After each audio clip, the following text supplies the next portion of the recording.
बिस्मिल्लाहिर्रहमानिर्रहीम। तासीर एक्रोबयान sperm grow recommended therapy. अस्सलाम वालेकुम नाज़रीन, आज मैं जिस प्रोग्राम के साथ हाजिर हुआ हूँ वो तासीर एक्रोबयान स्पर्म ग्रो रिकमेंडेड थेरेपी है। नाज़रीन, क्या मर्दाना कमजोरी और औलाद की महरूमी का शिकार है तो आप फिक्रमंद होने की जरूरत नहीं। तासीर दवाना आपकी खिदमत का मरकज, बेऔलाद जोड़ों के लिए खुशखबरी और उम्मीद की नई किरण। मर्दाना बांझपन एक काबिल इलाज मर्ज है। तासीर एक्रोबयान स्पर्म ग्रो रिकमेंडेड थेरेपी, जिसमें नहायत ही नायाब जड़ी बूटियाँ और मर्दों के जसोमा हयात में होने वाली तब्दीलियों के अफजाइशी हार्मोन पिट्यूटरी ग्लैंड्स की सतह में इजाफा करता है। मनी में मादा मनी की मुनासिब तादाद में लाकर औलाद पैदा करने में मदद देता है। मनी में जो मौजूद पस सेल्स जो मर्दाना बांझपन का बायस बनता है उसे खत्म करे और हमेशा के लिए मनी में पस सेल पैदा होने नहीं देता। तिब की दुनिया में एक तेजी से मकबूल होता हुआ आसान, मौसर और बेहतर तरीके इलाज से तमाम मर्दाना बांझपन की बीमारियां हमेशा के लिए खत्म करे।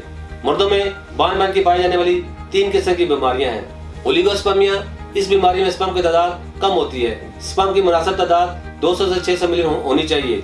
अगर ये मुनासिब तादाद 120 मिलियन से कम है तो ये बीमारी ओलिगोस्पर्मिया कहलाती है। इसी तरह नेक्रोस्पर्मिया, नेक्रोस्पर्मिया मर्दाना बांझपन की ऐसी बीमारी है जिसमें स्पर्म मौजूद होते हैं मगर वो मुर्दा हालत में होते हैं, जो औलाद पैदा करने के काबिल नहीं होते। एज़ोस्पर्मिया, इस बीमारी में स्पर्म की गैर मौजूदगी है। मर्दाना बांझपन की इन तीनों बीमारी का मुकम्मल और कामयाब इलाज के लिए आज ही तासीर दवाना तशरीफ लाएं। बांझपन के 2 इकसाम है।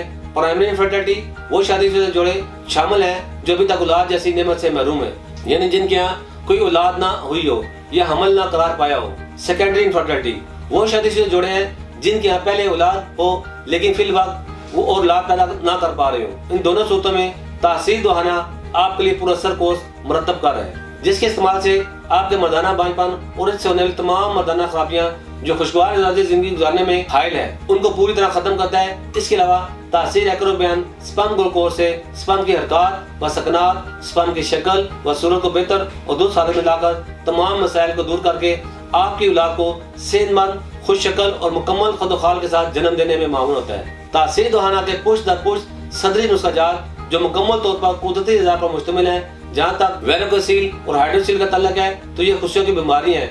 खुशी में होने वाली ये खराबियाँ, हाइड्रोसील खुशियों के ऊपर गोश्त का बढ़ जाना और वेरिकोसील खुशी के साथ नालियों का फूल जाना। खुशी की ये बीमारियाँ फिर स्पर्म न बनने में हायल होती हैं और मर्दाना बांझपन का बायस बनते हैं। जब एक नॉर्मल शख्स मंजिल होता है तो खारिज होने वाले स्पर्म की तादाद 200 मिलियन से 600 मिलियन होती है। एक दिन में 50,000 स्पर्म बनते हैं, जबकि एक दिन में 72 मिलियन।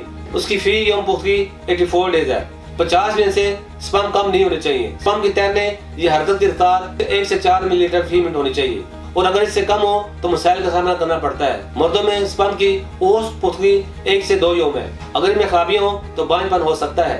तासीर दवाना पर तासीर एक्रोबयान स्पर्म ग्रो कोर्स से इन तमाम मसाइल को सामने रखते हुए तरतीब दी गई है। औलाद के असूल के लिए तासीर दवाने का तासीर एक्रोबयान स्पर्म कोर्स कामयाबी का ज़ामन है। तासीर दवाने की नहायत ही पुरस्सर तासीर एक्रोबयान स्पर्म कोर्स के नहायत ही कीमती और नायाब नुस्खाजात जो कुदरती जड़ी बूटियों और अनमोल अज़ा का मरकब है, जिसकी कुदरती अज़ा उसे खास के रग रग में जज़ब होकर खून के दौराने को बढ़ाए और फौरी इंतशार पैदा करके जिनसी लज़्ज़त को भी बढ़ाए। तासीर एक्रोबयान स्पर्म कोर्स मर्दाना को कई गुना बढ़ाकर जिससे आपकी अज़वाजी जिंदगी का लुत्फ कई गुना बढ़ जाए। जवानी का जिनसी कुव्वत से गहरा तल्लक है। ये एक ऐसी दौलत है जो इंसान की दिमागी और जिस्मानी कुव्वत को बाहर रखती है और बेहतरीन जिनसी कुव्वत में ही दराजी उम्र का राज पोशीदा है। तासीर दवाना की तासीर एक्रोबयान स्पर्म ग्रो कोर्स आपको माँ बाप बनाए। अज़वाजी जिंदगी को खुशगवार जो किसी भी औलाद जोड़े के लिए किसी नेमत और तोहफे से कम नहीं है। मुकम्मल भरोसे से एतमाद के साथ इस्तेमाल करें, इंशाल्लाह कामयाबी आपका मुकद्दर बनेगी। इसी के साथ आज का प्रोग्राम यही ख़त्म करते हैं। अल्लाह हाफिज़।